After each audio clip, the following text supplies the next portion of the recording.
Hola a todos, buenas tardes y bienvenidos a esta segunda parte de la conferencia sobre las características de la investigación cualitativa, que tenemos el gusto de tener como invitado al doctor Juan Gutiérrez. El doctor Juan Gutiérrez es profesor, es investigador, es también trabajador y experto y dictaminador y evaluador de diferentes comités interinstitucionales, y además es miembro del Consejo de Educación Internacional para la Integración y Desarrollo de las Naciones, así como de otros organismos, en donde ha fungido su papel o su trabajo como investigador. Es docente y pues tenemos el gusto de tenerlo aquí. Nos va a hablar ahora de las características de la investigación cualitativa. Previamente ya nos había estado hablando acerca de los paradigmas de la investigación cualitativa y ahora vamos a enfocarnos un poco más en cuáles son esas características de este enfoque. Bienvenido, doctor Gutiérrez, y le cedo la palabra. Bueno, pues bien, buenas tardes, maestra Herrera, buenas tardes a todas las personas que nos acompañan y con mucho gusto vamos a dar continuidad a la plática que en la sesión anterior iniciamos, como bien decía usted, que abordamos primero un marco general sobre los diferentes paradigmas que hay en el ámbito tanto de lo cualitativo como lo cuantitativo, porque así se le ha vislumbrado, centrándonos más en la parte cualitativa. Con el fin de dar un panorama general de estas grandes tendencias y de estas grandes corrientes que enmarcan el proceso de investigación en el terreno de las ciencias sociales y humanas. Y ahora sí lo destinaremos esta sesión a llevar a cabo el análisis ya pormenorizado de lo que significa la investigación cualitativa, de sus orígenes, de las principales corrientes que le dan sentido, de las características metodológicas, de los procesos que se llevan a cabo, de los diferentes enfoques que integran esto, que ahorita ya les compartiré como lo he denominado, porque pues sí hay que reconocerlo, en el terreno de las ciencias sociales y humanas, quiero remarcar, pues hay profundos debates, o sea, hay divergencias también, claro, encontramos puntos de convergencia, pero, pero para profundizar, para poder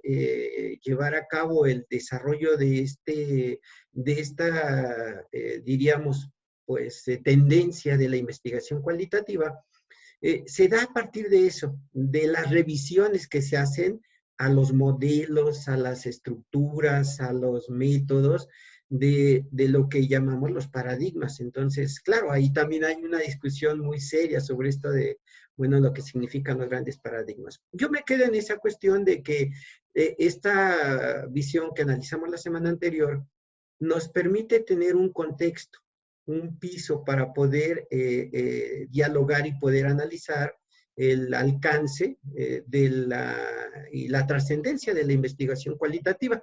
Así que sin más, voy a echar mano de una presentación que he preparado, como lo hice la sesión anterior, con el propósito de ir teniendo esta posibilidad de una lógica que me permite y nos permita compartir, porque de eso se trata, de compartir y de poder divulgar más esto que significa la investigación. Con ese gusto lo hago, maestra Herrera, así que propongo que iniciemos ya con esta presentación después de este preámbulo que hemos hecho. Entonces le voy a permitir compartir pantalla.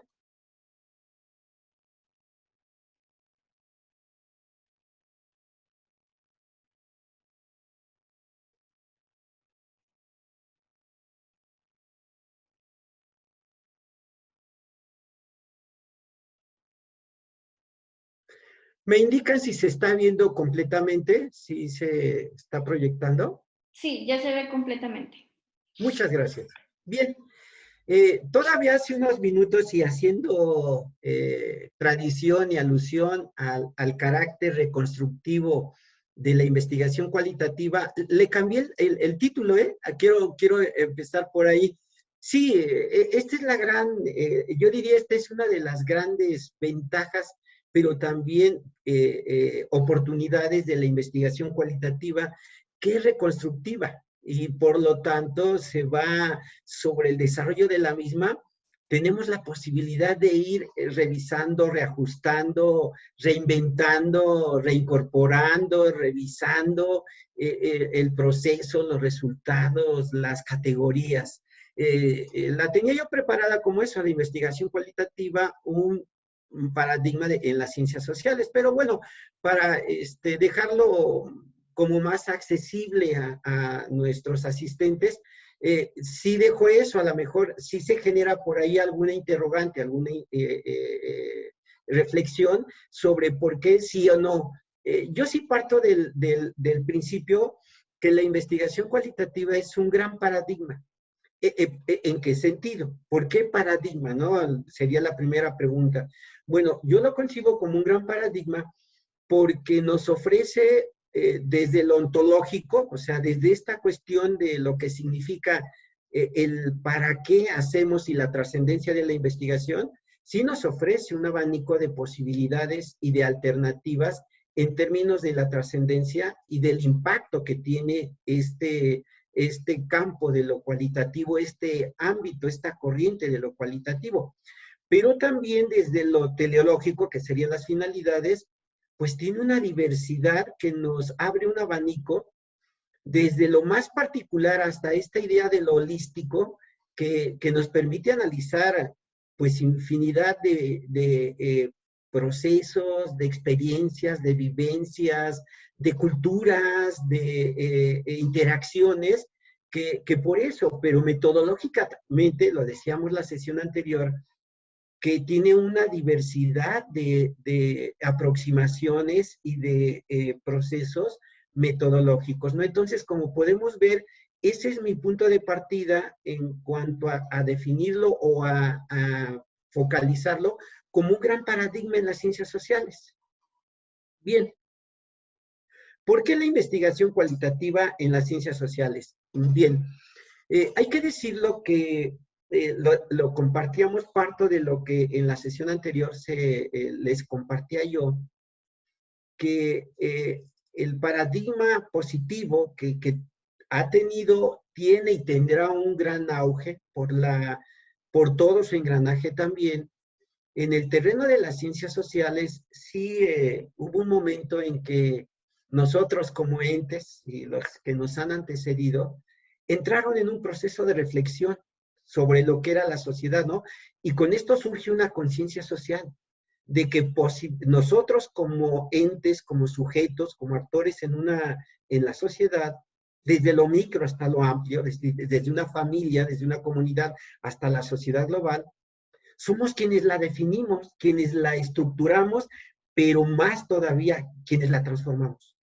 Y yo creo que este fue un gran hecho histórico por el cual la investigación cualitativa toma su lugar. Es decir, el ser humano como tal ya no es el reflejo de una realidad, ya es un ente que se concibe a sí mismo y para sí mismo como un agente transformador, un agente dinámico, un agente que empuja, que genera, que actúa, pero además que es beneficiario de los cambios sociales.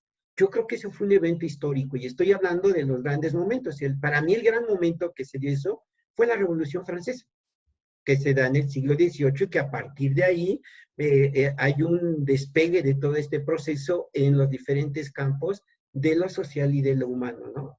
Ahí estaría. Bien, a raíz de este advenimiento que desde el siglo XVIII se da, hay que reconocerlo, que hay una gran tradición en lo cualitativo, así como lo hay en el ámbito cuantitativo, que es milenario, pero esto también. Ahí hay una gran discusión porque muchos afirman, y yo soy uno de ellos, hay un autor alemán, Radke, que afirma que al unísono de lo que pasó hace pues milenios en el terreno de las ciencias físico, químicas y matemáticas, sucede en el ámbito de lo social, que el primer texto y el primer enfoque que surge milenariamente es el de la hermenéutica, con el requerimiento de hacer la reinterpretación de los textos bíblicos. Y digo textos bíblicos, ¿por qué? Porque hoy podemos afirmar que no hay una sola Biblia. Hay una Biblia que está generada en Israel, hay una Biblia que está generada en Italia, hay una Biblia, incluso yo me he encontrado con que hay una Biblia latinoamericana y que está reescrita, incluso ahorita hay autores que están reescribiendo sobre eso. Entonces, lo quiero poner como ejemplo porque esta tradición también tiene mucho. Imaginémonos desde cuándo está con esta idea de reinterpretar los profetas en este tiempo que se da pues milenariamente, de hacer esta reinterpretación que la hacemos nosotros a diario, ¿no? A diario, al leer el periódico o al meternos a las redes sociales, nosotros hacemos una reinterpretación de los acontecimientos y le damos un significado a todo lo que está ocurriendo, a una noticia política, a la cuestión de cómo están marchando lo económico en todo el mundo, qué hay de los salarios, pensiones, y todo esto le damos un significado, un sentido, y que hay elementos de significación, hay significantes. Yo creo que aquí está, ¿no? Es este punto.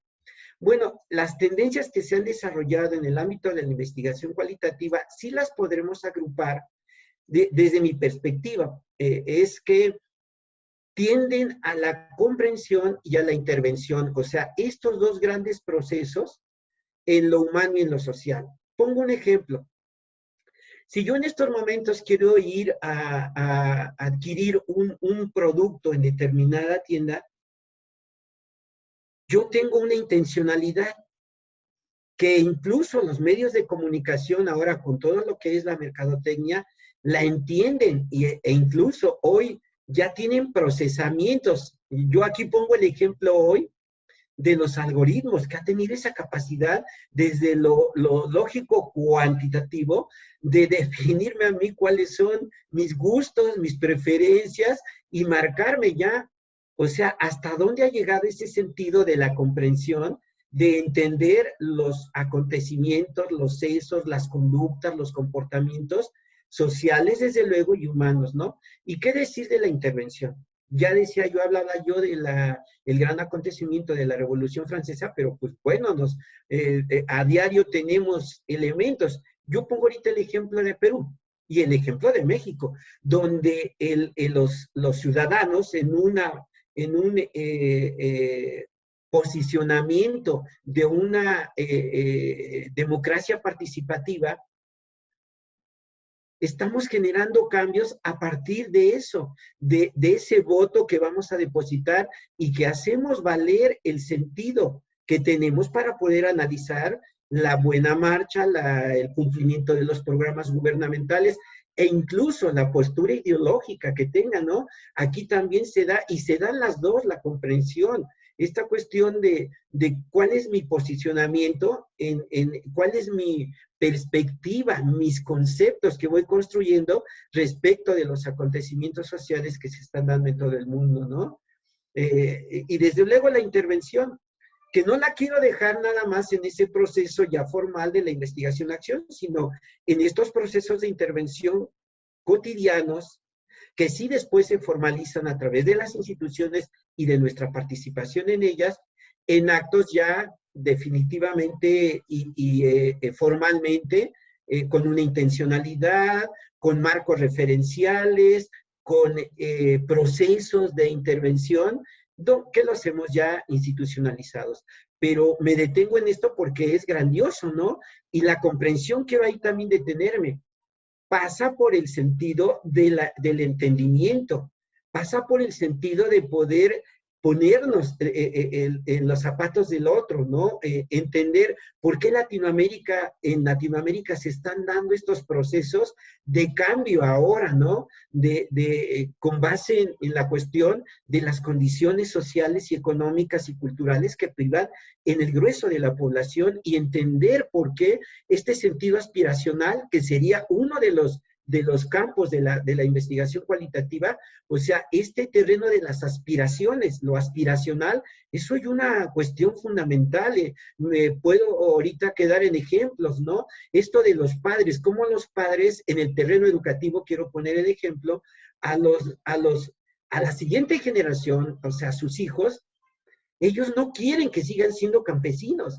¿Y cómo los impulsan a ir a una escuela con el afán de que tengan movilidad social y esa aspiración se convierte en una realidad de mejores condiciones de vida? Y cosas por esto, que si son, pues nos mueven, ¿no? Son motores que internamente, desde lo individual y en lo social, nos empujan, nos impulsan a ser entes con una conciencia, entes que responden a intencionalidades y entes que intervenimos. Aún en ese sentido, cuando dice, no, yo no intervengo, yo me mantengo neutral, ese es un posicionamiento que dentro de lo cualitativo significa un acto con una intencionalidad de decir, me quedo al margen, pero no porque ese mantenerme al margen significará mucho para la cuestión de una toma de decisiones, ¿no? Como ahorita lo estamos viendo en diferentes terrenos. Como pueden ver ustedes, es un ámbito formidable. Bueno, el origen, ya hablando disciplinariamente, sí se han conjugado. Yo creo que el terreno de lo antropológico, con este sentido de lo que significa el ser humano en sus componentes sociales, ideológicos, culturales, biológicos, existenciales, está presente, ¿no? Lo histórico, con este sentido de la ubicación, la contextualización de los acontecimientos, sobre todo de esto que significa el reconocer que un hecho social no es un dato histórico, que hubo actores, que hubo condiciones de origen para que se generara el hecho histórico, que hay actores que le dieron sentido y significado a ese hecho histórico, que tuvo un contexto, cronológicamente hablando, en una etapa con contextos mucho más amplios, que permiten visualizar y poder entender por qué ese hecho histórico se da en ese momento y en ese espacio, ¿no? ¿Qué decir de la filosofía? La filosofía yo creo que ahorita ha cobrado un sentido muy fuerte y muy poderoso en lo cualitativo. Yo ahí amplío hacia lo cuantitativo también. Hoy la filosofía está siendo un campo, un terreno de renovación para la investigación en las ciencias sociales, porque todo esto que he comentado de los estudios aspiracionales, las cuestiones de las conceptualizaciones, los significados, el valor de nuestra historia de vida, de las comunidades, hoy cobra una relevancia desde lo filosófico fundamental, ¿no? El por qué existimos, el por qué queremos como entes sociales y bueno, pues cómo entendemos esta realidad y todo esto que estoy diciendo está dentro de este terreno tan rico, tan enriquecedor, tan amplio, tan profundo, que es el filosófico, ¿no? ¿Y qué decir de la sociología, ¿no? En este entramado de relaciones, de interacciones, de encuentros, de desencuentros entre los diferentes sujetos, actores que constituimos sociedades, ¿no? Y que a partir de este sentido gregario de articularnos, de interactuar conjuntamente, el lograr metas comunes, pero también el de la diferencia, ¿no? Tantos elementos ahí. Yo hablaría mucho de estos estudios sobre la inclusión o la exclusión, sobre la cuestión de la perspectiva sobre el género, o sea, cuestiones que hay que decirlo desde lo histórico, no habían sido abordados. Yo aquí quiero detenerme en lo cualitativo porque es cierto, creo que el ser humano había volteado más en todos los terrenos, desde lo económico, desde lo social, desde lo físico, desde lo químico, más ver a la realidad en la que se encuentra, pero no desde él mismo. Yo creo que este es otro asunto también, que si yo hablé de la conciencia social con los grandes movimientos de transformación que se han dado históricamente, yo creo que también en ese sentido no es tan milenario esta conciencia, ¿no? Después de haber pasado por todos estos procesos de en donde la economía se ungió con el consumo, con este valor de lo monetario, de lo funcional, de la ubicación, de la estratificación de nosotros en una sociedad como tal, que es esta sociedad mundial globalizada, que yo afirmo que se vació el ser humano y que hoy exactamente, o diríamos desde estos campos disciplinarios, viene una revaloración, una recuperación, yo le llego a llamar una renaturalización social del ser humano, ¿no? A partir de esto. Creo que podría yo decir muchas otras cuestiones, pero aquí me quedo con esto.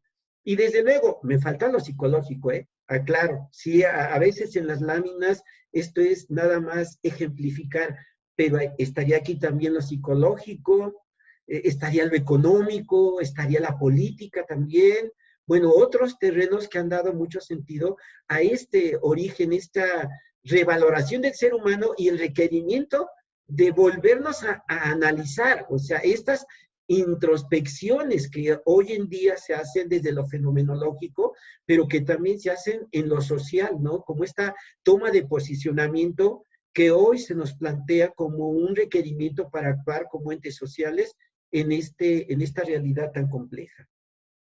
Bien, ya lo decía yo la ocasión anterior y lo vuelvo a refrendar ahora. ¿Por qué me cuesta mucho trabajo decir que lo cualitativo es un enfoque? Yo no creo que sea un enfoque. ¿Por qué? Porque si lo vemos desde la lógica misma de la ciencia social, yo no podría estar hablando de un enfoque porque el enfoque es el concretar los principios, los fundamentos, los métodos, las perspectivas, las intencionalidades, los resultados, los procesos de esto que nos ofrecen pues las grandes tendencias, si no le queremos llamar paradigmas o las grandes corrientes. Y yo más bien me diría, si ahorita abro la discusión, si alguno no, yo sí, para mí es un paradigma cualitativo, que se unge más allá de lo interpretativo, de lo objetivo, de lo fenomenológico, porque aterriza en determinados enfoques, eso, en determinados planteamientos ya para llevar a cabo la investigación. Y empiezo por uno que creo que, pues si alguno me dice, creo que el que más se ha proliferado es la etnografía. Yo lo encuentro en diferentes a nivel internacional. Cada vez que vamos a un congreso sobre sociología, sobre educación, en política, en filosofía, nos encontramos hoy con estudios muy interesantes, ¿no? De cómo se concibe, por ejemplo, la interacción hombre-mujer en Tanzania y cómo están construyendo esa categoría de esta interacción intergénero, pero también comparativamente o más propio de decir estudios de contrastación en Honduras o en Brasil. Y entonces esto significa el hacer etnografía. Concretamente, la etnografía significa eso, meternos a la cultura, incorporarnos, vivir la cultura de un pueblo, de una comunidad, de una sociedad, de una persona, para poder holísticamente, integralmente, entender por qué esa realidad, por qué esa persona, por qué esa comunidad son como son. Las razones que tienen, no nada más entender cómo son, sino las razones que ellos, las motivaciones que los llevan a eso, ¿no? Y cómo estructuran su cultura, cómo a raíz de todos estos elementos y estas categorías de su forma de ser, de su forma de actuar, de su forma de alimentarse, de su forma de convivir, estructuran una cultura propia, particular, cosa que hace 50 años eso era invisible, colegas. Ni siquiera lo imaginábamos, ¿no? Eran parte de una sociedad y donde materialmente la cultura era una sola cultura, mexicanos. Yo pondría ese ejemplo. Si somos mexicanos todos, vayamos a preguntarle a una persona que vive en Yucatán y verán qué les dice. Sí soy mexicano, pero con mis particularidades de yucateco. Y yo hablo así. se externan incluso en términos de su lengua, de esto. ¿Y qué decir del norte, por ejemplo? ¿Y qué hablar ahora de sociedades del norte y sociedades del sur, donde somos completamente diferentes, entendemos la realidad social de manera diferente, tenemos aspiraciones diferentes? Bueno, en la etnometodología, este es un enfoque mucho más concreto, porque también intenta incorporarse a la vida a la vida. Aquí ya no es la cultura, aquí es la vida. Y estos acontecimientos experienciales, estas vivencias que tienen los sujetos que integran un determinado grupo, o bien la vivencia que tienen. Por ejemplo, ¿por qué los tarahumaras viven en las montañas? ¿Por qué prefieren caminar tanto y vivir en un contexto? Allí había que preguntarse, ¿por qué los aislamos? ¿Por qué los arrinconamos? ¿Porque rechazan la cultura que los ha visto de más a menos? Esas son las preguntas en la etnometodología, y entender por qué, nuevamente como en la etnografía, por qué los tarahumaras actúan así, y entender por qué su forma de vida es tan válida como la vida de un citadino occidental ubicado en Londres. Me voy a lo narrativo biográfico. Este es otro de los enfoques. Y me detengo en cada uno porque, si ustedes pueden ver, es una riqueza de metodologías. A ver, me detengo ahorita en lo narrativo. Quizá las otras no, porque parten de descripciones, parten de análisis de historias, de entrevistas, pero aquí en lo narrativo, pues vamos desde los análisis fotográficos. O sea, hoy hay una tendencia a analizar, por ejemplo, cómo era la sociedad en el siglo XIX o cómo era México, pero por el análisis de las fotografías.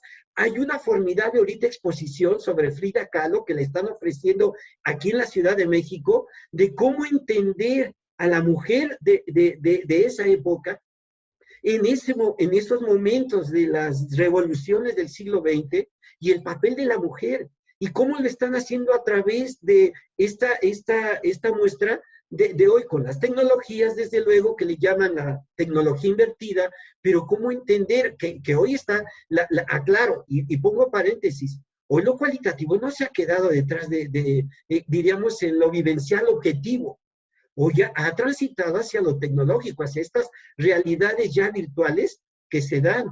Y ahorita no me detengo, pero bueno, vuelvo con lo narrativo. Sí, ahí lo narrativo es nuevamente cómo recuperar, cómo contar la historia, el sentir de un sujeto, de una comunidad, a partir también de sus características, de su historia, de sus características muy propias, de su lenguaje, de cómo entienden el mundo, pero a través de historias de vida, de autobiografías, de biografías, de relatos, de historietas que ellos mismos, de tradiciones que van enunciando, que van construyendo. Por ejemplo, el cuento de la tía Chana, que lo llevaban a cabo y lo fueron transmitiendo oralmente de una generación en otra. Y así como eso, ¿no? La historia del maestro rural que a diario recorría kilómetros y en ese afán de reivindicador de las comunidades rurales, se acercaba a las personas, y esa historia de ese maestro, ¿no? Que podemos tener infinidad o la historia de la niña que quiso ser diferente de su contexto y que se acerca a la ciudad y que se incorpora en una familia para realizar los quehaceres domésticos y tener un sustento, ¿no? Esa historia de vida personal. O las historias de los niños que hoy viven y que nos narran cómo son maltratados en los hogares, cómo son invisibilizados por la propia sociedad. Y vean, no me canso. Me voy a la investigación-acción, en donde este sentido de la investigación, lo fundamental es que no asumimos una postura contemplativa en la investigación, porque mucho se nos acusa de que componemos el mundo en la academia, lo componemos en las aulas, pero esa realidad lacerante, esa realidad compleja, esa realidad, ahí continúa y continúa prevaleciendo y a veces refuncionalizándose y ahí está. No, esto nos exige intervenir, nos exige ser agentes de transformación. Yo ahí me quedaría porque hoy hay una serie de planteamientos que quedaría para otra plática, porque hay diferentes escuelas, ¿eh? En todo esto hay diferentes escuelas. En la investigación-acción, que hoy nos plantea eso, que el proceso central, en donde quiera que se hable, ya sea en Inglaterra, que hay una gran escuela ya con Gary Chemis, bueno, desde los australianos, pero Steinhaus, Eliot, en España también, con Gloria Pérez Serrano, que ya es una, que diríamos, un referente a nivel mundial de la investigación-acción y en general de la investigación cualitativa, en donde el punto central es la intervención, que hoy en día ya se le dio cabida, ¿no? En las grandes metrópolis académicas, ya nos concedieron el favor de que se reconozca científicamente. De pasadita hago eso. Sí me gusta que mis pláticas no sean horizontales, no sean lineales, sino este sentido de que hasta hace poco esta investigación-acción no era reconocida, así le cuelgo el nombre, científicamente. Fue ganando, nos fuimos ganando, porque yo he hecho también investigación-acción. Me he centrado más en lo etnográfico, más en lo narrativo, más en lo fenomenológico, pero este sentido de la investigación-acción, en donde el sujeto se compromete y en los diferentes grados se compromete a modificar la realidad, que ese es uno de los grandes principios de la investigación-acción. No te quedes en una actitud contemplativa, pasiva, de explicar y entender y comprender el mundo. Ahí nos hacen la crítica. Hay un texto formidable que se llama La teoría crítica, escrito por dos autores que yo considero que es un clásico ya de la investigación-acción, en donde hace el análisis de los paradigmas que ellos hasta los 90s, Gary Chemis y Wilfred Cady y Stephen Chemis, en donde plantean que la investigación-acción viene a superar a los otros paradigmas porque tiene este sentido de la transformación y donde el sujeto sí asume un papel de intervenir para modificar su contexto. Ahí podemos armar también se podría armar un seminario sobre este sentido de cómo se entiende el cambio, desde lo etnográfico, desde lo metodológico. ¿Es posible el cambio o nada más la investigación-acción? Dejo la pregunta. Yo creo que uno de mis deberes al compartir con ustedes este gran campo de la investigación, hay que hacerlo. Que sí hay debates. A mí me encanta mucho esta cuestión de la reflexión, pero en donde debatimos, intercambiamos, aportamos y confrontamos también, pero en un sentido de civilidad, ¿no? Dejo de pasadita esto. Quiero hacer también entre paréntesis o entre guiones. Afortunadamente hoy estamos asistiendo, por lo que acabo de decir, ya no a una pugna.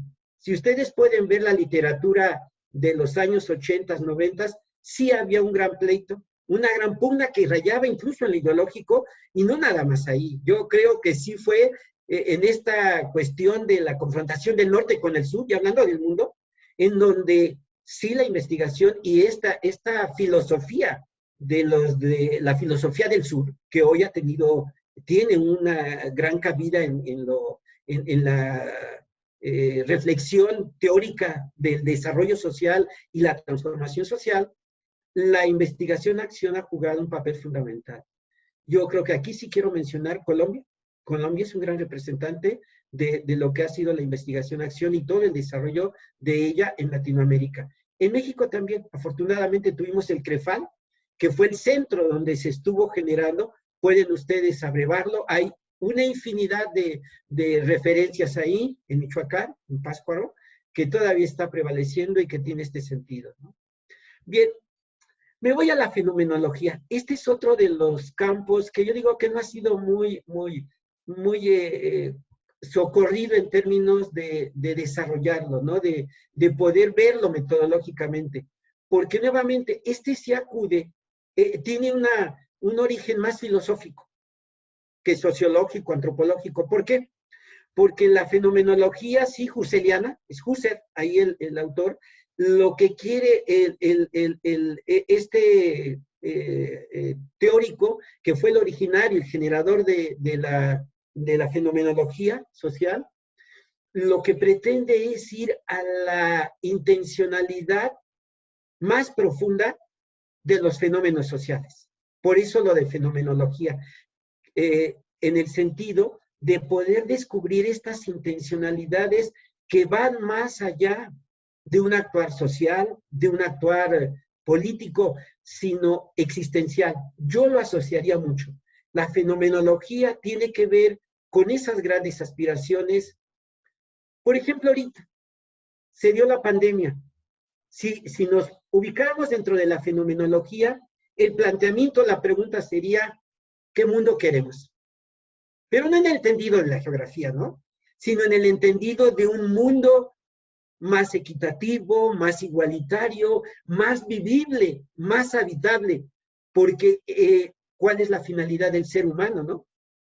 Sobre el planeta. Sería otra de las preguntas que se desprendería fenomenológicamente. ¿Qué queremos con este mundo? ¿Seguir avasallándolo? ¿Seguir produciendo a gran escala? ¿Seguir consumiendo? Son preguntas que nos haríamos, o queremos una existencia habitable en este planeta. Una existencia que se tilde de tener y de valorar lo que hemos construido, de valorar lo que tenemos y quizá de ser más empáticos y más solidarios con aquellos que no han accedido a una vida digna. Estas serían preguntas desde la fenomenología en el sentido global de una sociedad que se enfrentó a un acontecimiento impredecible como este que estamos viviendo, porque no se ha acabado. Bien, me voy a la hermenéutica. Ya lo decía yo ahí, se le ha asociado mucho, yo creo que esta es una perspectiva, pero que no es la única, con el análisis de textos. Es decir, el texto como tal, la producción ya hecha, ¿no? Ya realizada, ¿no?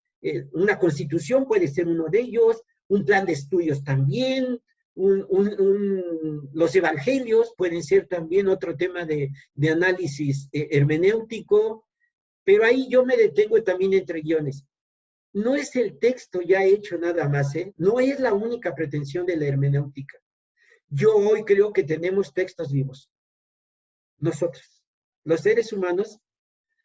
Alguna vez un maestro de San Luis Potosí me dijo, ¿por qué no hacemos una hermenéutica existencial de usted? Y pretendía eso, a través de hilvanar toda mi historia de vida, el poder explicitar quién era el sujeto Juan y qué quería o por qué había llevado esa trayectoria en términos de todo lo que significa hermenéuticamente, aspiraciones, expectativas, valores, condiciones, vivencias. Eso es lo que analiza la hermenéutica. Pero yo no me quedo nada más porque sí tradicionalmente, o la mayoría de los estudios hermenéuticos se quedaban hasta los 80, 90 del siglo XX en el análisis de los textos ya hechos, ya producidos. Hoy no. Hoy podemos hacer hermenéutica de esto que he dicho desde lo fenomenológico, desde lo narrativo biográfico, claro, con una metodología muy propia de que sí sea el análisis hermenéutico, como se le llama, el análisis, la analítica, para poder descubrir y poder comprender e interpretar y comprender el significado, o sea, y el sentido del texto. ¿Qué está detrás de entre líneas, no? ¿Qué nos quieren decir, por ejemplo, los políticos cuando hablan de una reforma educativa, ¿no? Y donde hablan de que hay que elevar la eficiencia de la enseñanza, ¿no? Y yo ahí me quedaría, ahorita pongo ese ejemplo. ¿Cómo si lo vemos tras bambalinas? Pues el término eficiencia significa obtener los mejores resultados. Cueste lo que cueste. Y como se dijo mucho, ¿no? Hay que hacer más con menos. Yo me quedaba con eso y decía, ¿cómo es posible?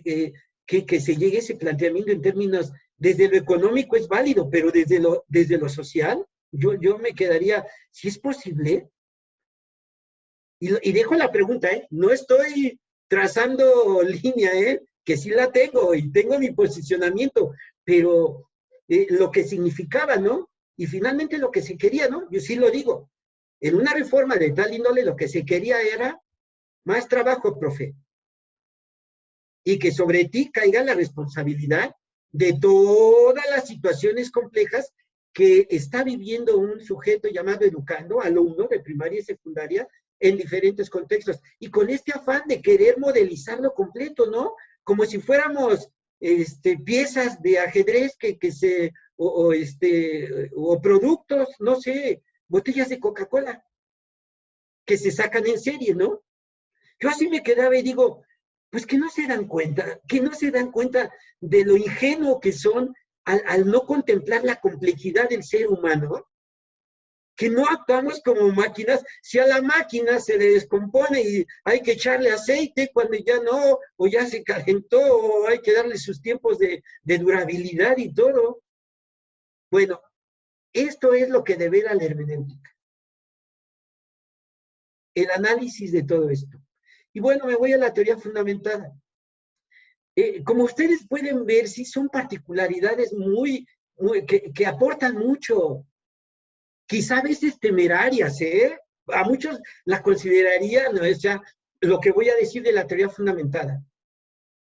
La teoría fundamentada lo que plantea es que a partir de datos empíricos, o sea, de ir yo a un aula, de ir yo a una comunidad, de ir yo con una persona y poder a través de todo el engranaje, entrevistas, historias de vida, biografías, autobiografías, narraciones, vivencias, todo lo que ya estamos compartiendo en términos metodológicos, la teoría fundamentada afirma que podemos generar nuevas teorías.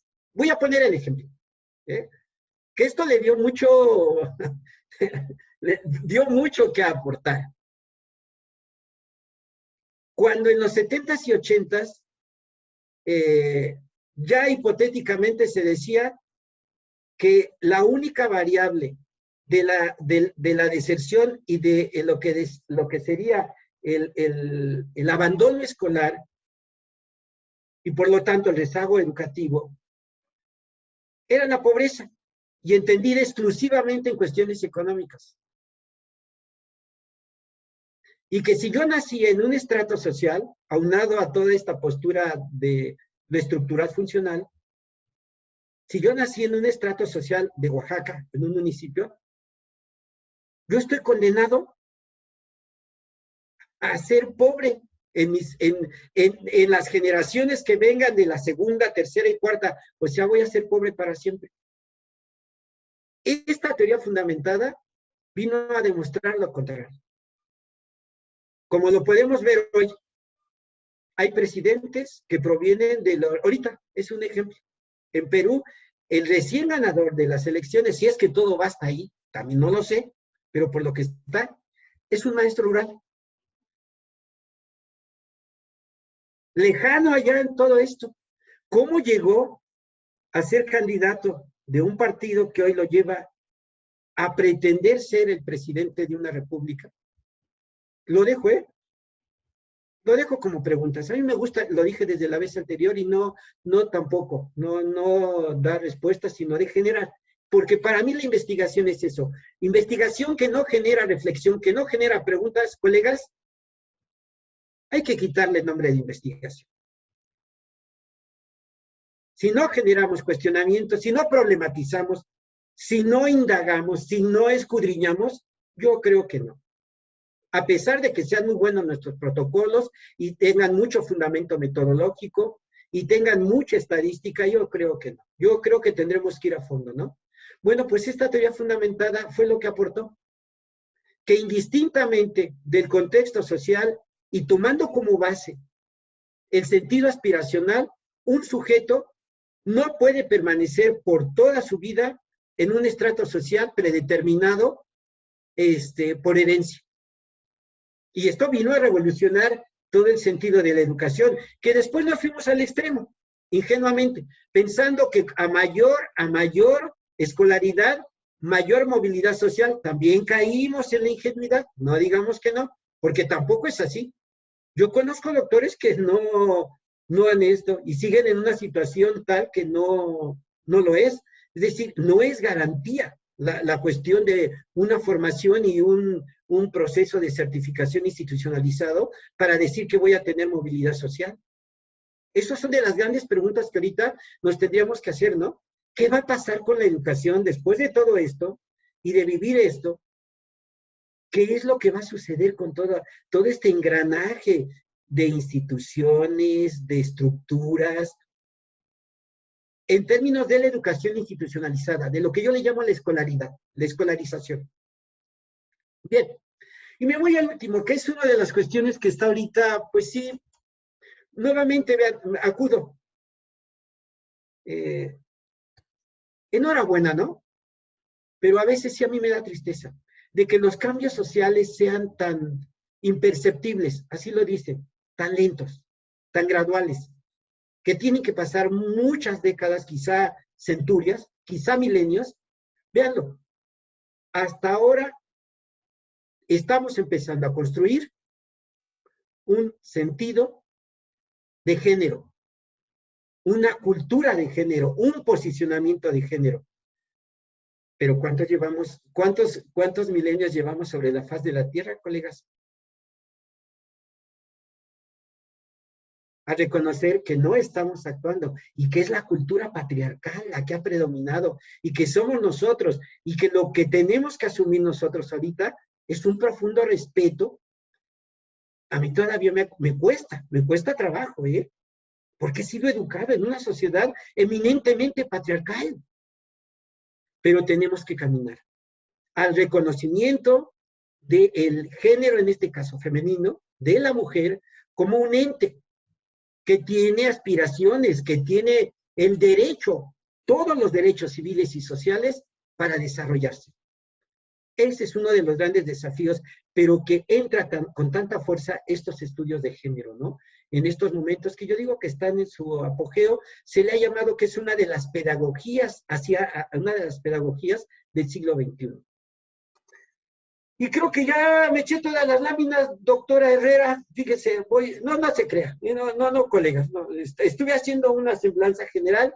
¿A dónde voy ahorita?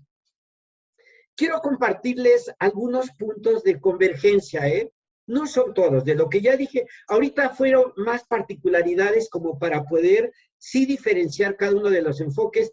No son los únicos, han surgido más todavía. Les decía yo que yo no he caminado hacia lo ecológico. Hay una tendencia de investigación desde lo ecológico con estos principios de la sustentabilidad y la sostenibilidad.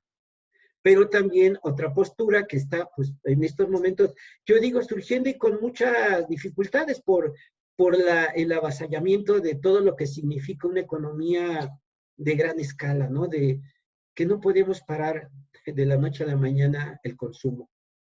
Nuestras grandes contradicciones, ¿no? Lo vivimos ahorita. Se para la maquinaria económica y nos paramos materialmente, nos ponemos de cabeza todos, ¿no? No ingresos, pobreza, más desigualdad.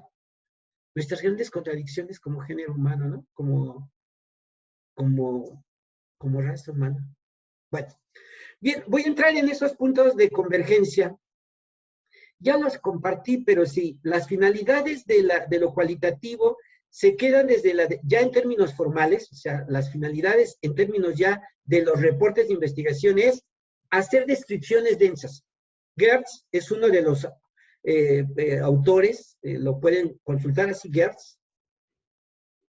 Clifford Geertz, que habla de las descripciones densas, de estos textos que podemos dar cuenta de un sujeto con lo que dije, de estas historias, de estas descripciones amplias, profundas, desde lo fenomenológico, lo etnográfico, lo interpretativo, bueno. La interpretación, esa es otra de las finalidades. ¿Qué significa interpretar? Sí significa traer a nosotros los sucesos, las vivencias, con esta interpelación, este intercambio, ser interlocutores y también actores en los contextos de la investigación. Traerlo a nosotros y poderlo entender y poderlo divulgar con nuestras palabras. Y aquí entra una cuestión, sí, entra la teoría, lo cualitativo no niega lo teórico. En esta fase de la interpretación es donde se nos exige que guardemos el rigor y el respeto por las descripciones originales, auténticas, de los datos que nos dieron y hacer una interpretación del alcance, de las posibles teorías que se podrían, las nuevas visiones que se podrían desprender de la descripción que hacemos y que la interpretación es pasada por la teoría. Es decir, no son nuestros lentes en donde faltemos al rigor metodológico de hacer interpretaciones, sí se le llama, espurias, es decir, desde mis marcos, sin tomar en cuenta lo original y lo auténtico y pasado por la teoría. Yo creo que ahí sí el papel de la teoría es que nos provee de elementos, de lentes, para poder analizar sistemáticamente una realidad sin desprenderla de sus características muy propias, sino al contrario. O más bien, el poder divulgar lo que acontece ahí y darle fundamento y divulgarlo como una manera diferente, nueva, innovadora de esto que está aconteciendo, de la valía que tiene un sujeto, una comunidad. Qué interesante, ¿no?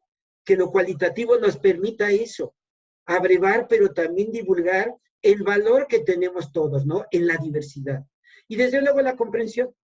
¿Qué es llegar al grado, yo ahí afirmo, es cuando se dice que hay niveles de comprensión en donde se habla de ir construyendo desde microteorías, teorías intermedias y sí grandes teorías a partir ya de marcos referenciales amplios y de poder, sin pretender la generalización, que es lo que en otros enfoques se pretende y en otros paradigmas, no. Aquí es sí ofrecer nuevas visiones de los acontecimientos, de las vivencias, de los hechos, de las interacciones. ¿Cuáles son los principios también que comparten estos enfoques que acabo de compartirles? La historicidad. Todos los enfoques coinciden que no podemos apartarnos de contextualizar históricamente, contextualizar en un tiempo y un espacio las aportaciones, los resultados de la investigación. El otro es la subjetividad, que es uno de los pilares, de los principios pilares de esta investigación. ¿Qué significa eso? El poder indagar sobre los valores, las intencionalidades, las conceptualizaciones, los constructos que están presentes en cada sujeto y que son propios de él. Y que tendríamos que entenderlos. La intersubjetividad que ya va más hacia la interacción, es decir, cómo vamos construyendo los significados. Si acá los construimos en lo particular, en lo personal, en la intersubjetividad, sí, cómo construimos este sentido de nuestra intervención como sujetos y como actores sociales. De cómo vamos entendiendo la profesión, por ejemplo, cómo vamos entendiendo las aspiraciones que tenemos, cómo vamos entendiendo nuestras inclinaciones sobre el arte, sobre la cuestión del dinero, sobre los valores, sobre nuestra interioridad, pero que vamos construyéndola en lo colectivo y que se van entrecruzando con nuestra subjetividad, con nuestros significados personales que construimos. Y bueno, sí, a final de cuentas, esta gran categoría que es lo significativo. O sea, en todo este terreno es construir significados, constructos, cómo estamos nosotros, cómo configuramos las realidades desde nosotros, por sí mismos, volviendo a nosotros, pero también en esta relación, pues con otras personas, en nuestras comunidades, en lo político, como ciudadanos, en los diferentes roles o papeles que asumimos en la vida cotidiana, en el día a día. Bien, ¿cuál es el proceso que comparten, el proceso global que se comparte? Bueno, es de la exploración, ya sea el texto, pues hay que acercarnos a él, ¿no? Primero en una primera aproximación para poder ver cuál es el alcance, en términos de lo hermenéutico, es esa primera entrada, ¿no? A lo que sería un documento de política, un documento, un libro sobre tal teoría, pero explorarlo en el sentido de empezar a vagabundear en él y encontrar estos elementos significativos o críticos, relevantes, explorándolo. Pero después si viene ya la formulación inicial de un objeto de estudio, en lo hermenéutico, en la etnografía, tenemos que hacer diríamos, conjugación para poder formular un planteamiento, una especificación inicial del objeto de estudio. Sí hay que diseñar la investigación, como nos señalan los diferentes cánones de la investigación social, y hay que ubicar los escenarios en los que vamos a captar la información de carácter empírico. Hay que identificar categorías, hay que construirlas a partir de la relación del dato empírico y los referentes teóricos. Hay que hacer esa recolección de datos empíricos y al final sí llegar a lo que son los tres elementos, ¿no? Los tres, diríamos, niveles de resultado: la descripción, la interpretación y la comprensión de las categorías. En todo esto, diríamos, un proceso que es fundamental es el de la categorización, en donde a partir de los elementos textuales, empíricos, vivenciales, que nosotros registramos, que vamos registrando, ya sea desde lo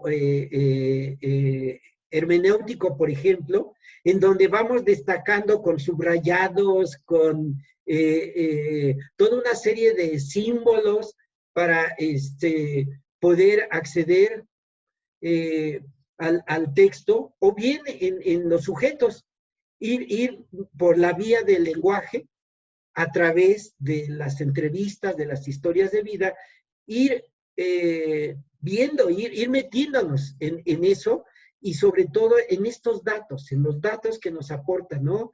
Esta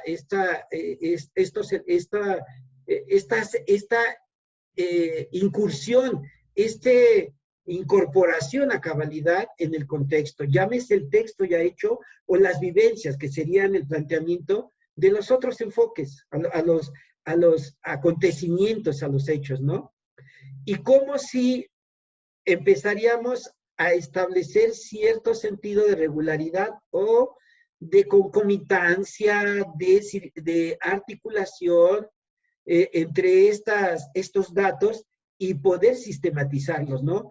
Y poder llevar a cabo la articulación de categorías mediante este elemento de la sistematización, donde el meternos a profundidad en los registros, en las historias de vida, en los registros anecdóticos, en los textos, podemos nosotros ir construyendo el significado que encierra el objeto de estudio que estamos analizando o que estamos investigando. Bien, como habíamos dicho ya, los instrumentos, aquí me quedo corto, yo creo que ya dije muchos más, pero sí están los registros, están las entrevistas, están los diarios, están las historias de vida, las videograbaciones, las narraciones, los estudios fotogénicos, hoy se le llama así, los relatos que están ahí, ¿no? Hay toda una serie de instrumentos y de técnicas que nos llevan. Hay autores que sí, por ejemplo, ya clásicos, que sí nos dicen y nos hablan de que hay técnicas como la observación participante para el caso de los acontecimientos, diríamos, empíricos, o sea, directos de la realidad, la entrevista a profundidad también, los diarios de campo, las historias de vida, pero están nosotros, ahora las videograbaciones, las entrevistas vía en línea, bueno, qué decir, elementos hoy que se pueden llevar a cabo, ¿no? Mediante todo este conjunto ahora de dispositivos tecnológicos, que es pues es una riqueza muy amplia de técnicas e instrumentos. Los resultados. Sí, los resultados son desde luego, sobre todo hallazgos, ¿eh? Aquí es esa la pregunta. Cuando terminamos estas investigaciones, nos preguntamos, bueno, ¿cuáles fueron estos grandes descubrimientos, estos hallazgos profundos que se obtuvieron? Voy a comentar un hecho muy significativo de un estudiante de licenciatura que hizo una tesis de carácter cualitativo sobre lo que sería la autoimagen de un maestro. Y al final, después de haber hecho sus entrevistas a los docentes en las escuelas, no había pandemia todavía, estoy hablando de hace 2 años, y sistematiza, obtiene categorías, les da sentido con los datos empíricos, bueno, todo esto, y llegamos a la triangulación, la famosa triangulación, el triángulo que le llamamos nosotros de la validación de la investigación, que es algo fundamental, donde ligamos los datos empíricos con los marcos teóricos interiorizados del investigador y los referentes teóricos existentes, que es la tríada fundamental para poder darle pues toda esta validez al estudio, a los estudios cualitativos. Y entonces, ya casi al final, cuando estaba haciendo esta articulación entre la descripción del dato empírico, la cuestión de la interpretación del dato empírico desde la teoría, desde su teoría y desde la teoría y los referentes teóricos formales localizados, integrados, me dice, fíjese, profe, que estoy muy contento de lo que hice. Y le digo, bueno, ¿por qué? ¿Qué es lo que te llama la atención? Dice, es que las categorías y muchos de los datos que me fueron expresando, o sea, en las entrevistas a profundidad y lo que fui observando en los docentes, estaban dichos por los grandes autores o los autores, los teóricos que usted me recomendó y que yo enriquecí, que encontré. Le digo, pues sí, has hecho un gran hallazgo. Me voy ahorita.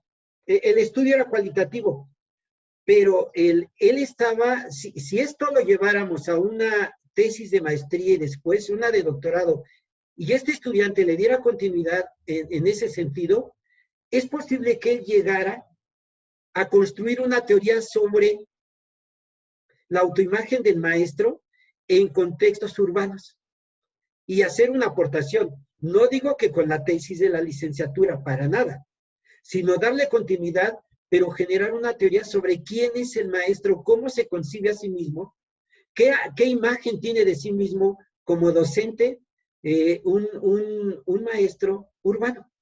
Y pudo haber llegado a eso, ¿no? Yo le dije, bueno, pues ahí tienes un gran campo, tienes una gran beta que puedes tú continuar, ¿no? Estos son ejemplos de cómo sí lo cualitativo nos puede llevar desde la particularidad a poder generar nuevas perspectivas, innovaciones, procesos de reflexión que nos lleven, yo diría en el menor de los casos, a cambiar nuestra forma de pensar en el ejercicio de nuestra profesión, de lo que somos, de quiénes somos, ¿no? Un cambio que signifique un enriquecimiento desde lo particular y que nos permita ser mejores personas, por ejemplo.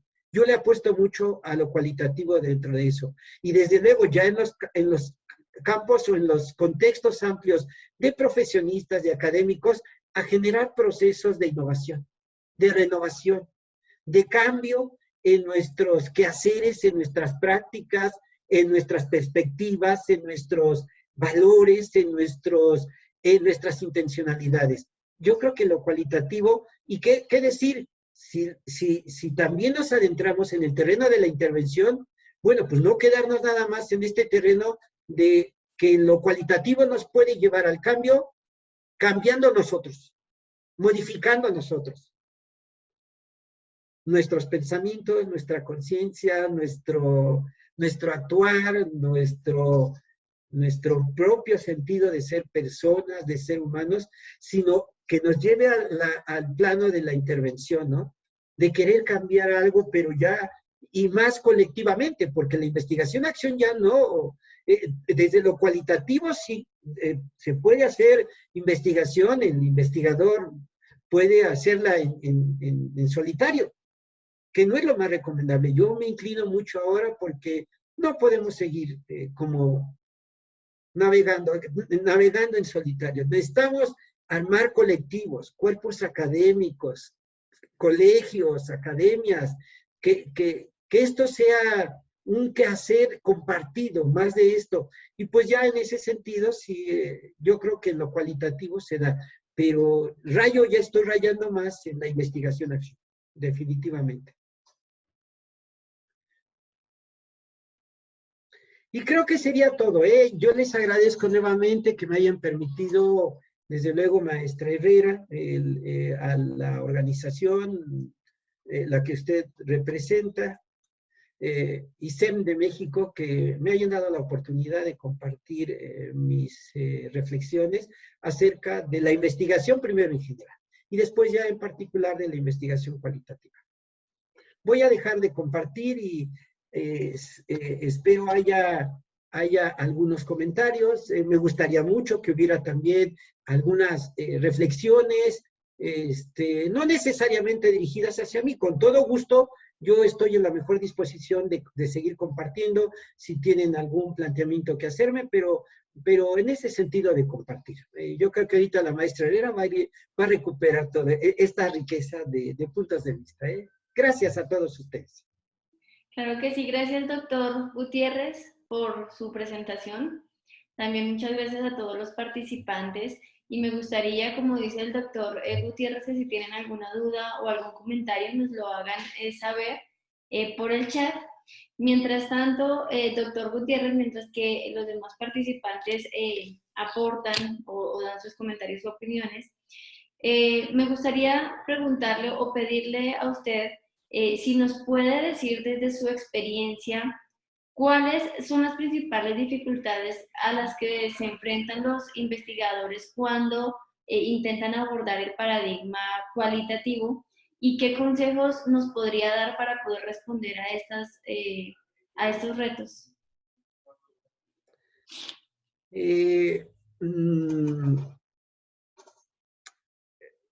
Yo creo que todavía en el mundo, voy a partir de ahí, todavía el mundo en lo académico y en lo científico está muy dividido. Y esto sí nos lleva a como a esos nichos, a esos campos en donde casi religiosamente profesamos un conjunto de enfoques o un paradigma y en ocasiones a los integrantes de estas comunidades les cuesta trabajo aceptar visiones diferentes. Y lo digo desde los diferentes ámbitos, ¿eh? O sea, este asunto que Morán plantea de que tuvimos que parcializar el conocimiento en general y también el conocimiento humano y social, lo tuvimos que parcializar por requerimientos. Eso me queda muy claro, ¿eh? No fue no fue un capricho. Era la luz y la revolución de la información que se dio, que se tuvo que parcializar, o sea, llegar a una sobreespecialización del conocimiento, ¿no? A las particularidades o a los campos tan específicos. Hoy estamos en este camino, en este sendero de volver a articular, de volver, si ustedes ven desde la filosofía, desde la ciencia, se plantea esta integración, esta articulación de los diferentes, del requerimiento.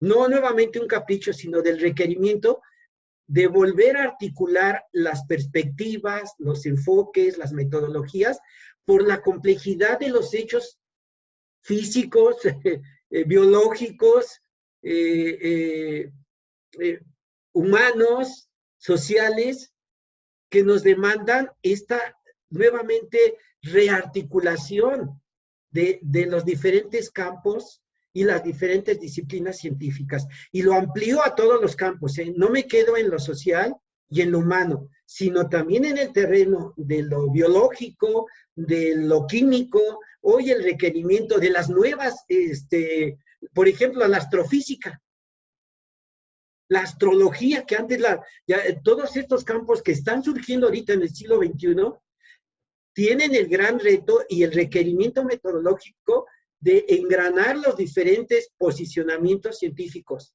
para poder analizar objetos de estudio desde estas diferentes perspectivas. Concretamente, yo creo que hoy lo cualitativo sí tiene que echar mano de definir con toda claridad el objeto de estudio, sí definirlo. No estoy diciendo parcializarlo, porque cuando dice uno hecho eso de clarificar, piensan que ya está uno cayendo en la parcialización nuevamente y en la parcelalización, o sea, parcializar o parcelar nuevamente, sino tener esta visión. Y lo que yo propongo es de que conformemos equipos interdisciplinarios. O sea, hoy para hacer un estudio, por ejemplo, de expectativas de los niños, ¿qué opinan ahorita, de esto, de los jóvenes? No me voy a otro lado. ¿De cuál va a ser su futuro en términos de su formación en las escuelas? Yo creo que la psicología se queda chica, la sociología se queda chica, la propia pedagogía se queda chica.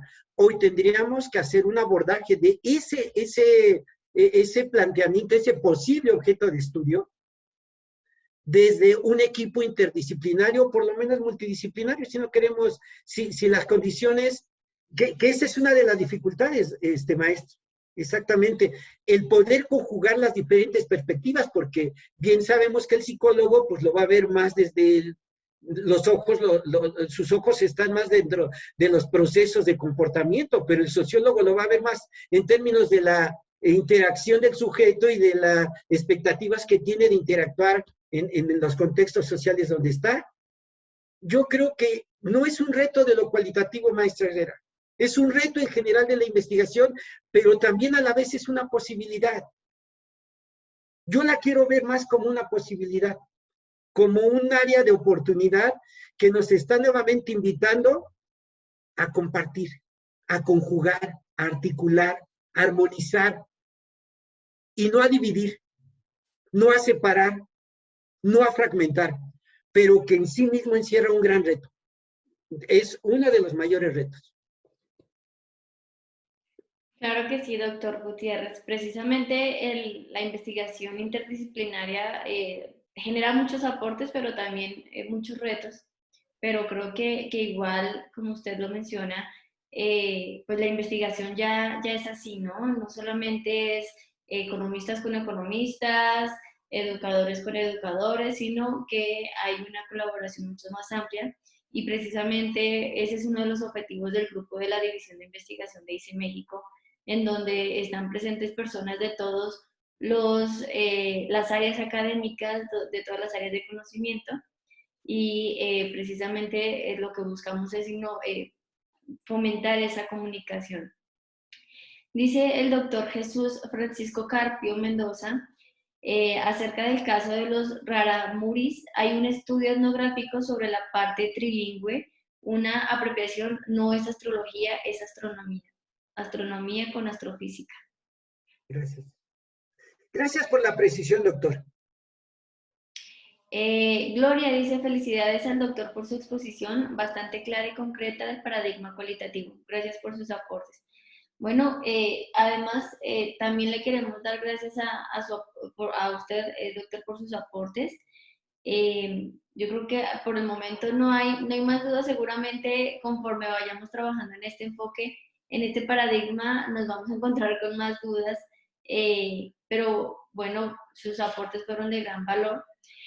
Y ahora quiero compartirle este reconocimiento que hace la División de Investigación del Instituto de Certificación Empresarial ICE México a usted, doctor Juan Gutiérrez García, por participar como ponente en las conferencias sobre metodología cualitativa y características del paradigma cualitativo que se llevaron a cabo los días 9 y 16 de junio del 2021.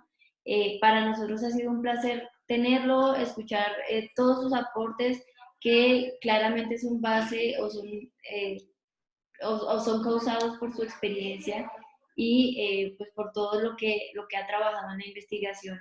Pues de antemano le agradecemos mucho, doctor Juan, y usted sabe que aquí tiene su casa, aquí en ICE México, y aquí también espero poder colaborar próximamente con usted en futuros proyectos.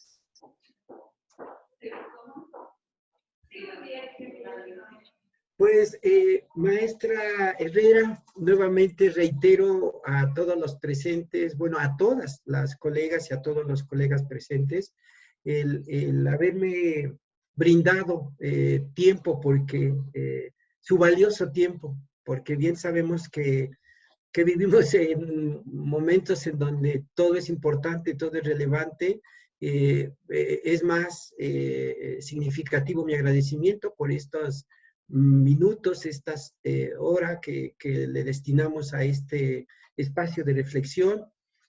Mi mayor agradecimiento también a la organización que usted representa, ICEM de México, y pues desearles el mayor de los éxitos, porque es una tarea ardua esta de la certificación. La requerimos, lo refrendo, no era el tema de la conferencia, pero sí requerimos mucho de el rigor académico en todo sentido, desde lo epistemológico, lo teleológico, lo metodológico, para poder llevar a cabo con pertinencia los procesos de investigación. Así que enhorabuena, y pues también espero que coincidamos en otros espacios de reflexión. Favorablemente estamos, creo que en nuestro país se está incrementando mucho esto. Yo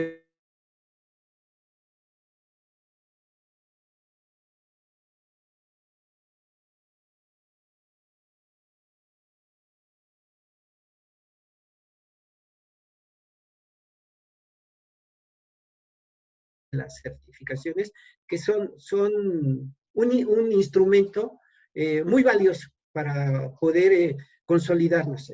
Ya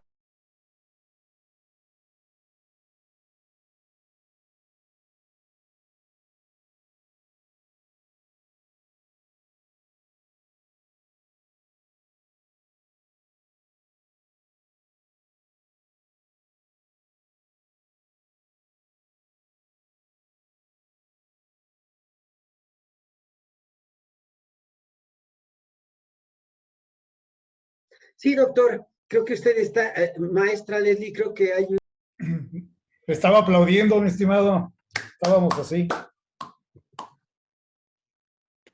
Gracias. Perdón que tuve unos problemas, yo creo que de conexión, y me desconecté por unos segundos, pero pues sí, muchísimas gracias, doctor Gutiérrez, gracias a todos los participantes también por siempre estar aquí pendientes de la participación de nuestros excelentes ponentes. y pues vamos a incentivar la investigación también entre todos nosotros, precisamente para fomentar que haya más investigadores en México. Bueno, pues muchas gracias. Yo me despido. Les envío a distancia un abrazo fraterno, muy sentido para todas las colegas y todos los colegas que estuvieron presentes. También a usted, maestra Herrera, muy buenas tardes. Me retiro yo ya de la sala. Hasta luego, buenas tardes. Hasta luego a todos. Felicidades, felicidades. Gracias.